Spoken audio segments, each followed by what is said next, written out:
Você é louco, cara. Dá uma espadada aí. Exercício militar? Caralho, não dá mais não. Porque a espada de bronze é melhor do que a de Escudo ferro? de madeira. A espada Não, de bronze. de pirata é igual.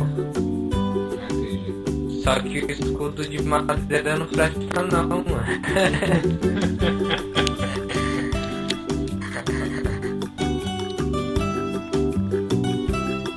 Cadê? Aí, se liga, eu vou lá na Ilha de Ferro rapidão e vou dar uma saída agora. Agora não, né? Eu vou voltar amanhã agora. Só vai voltar amanhã? Daqui, sei lá, sim, só amanhã agora.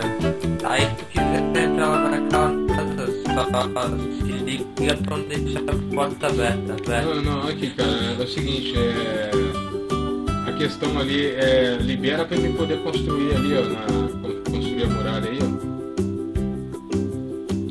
Já tá, já.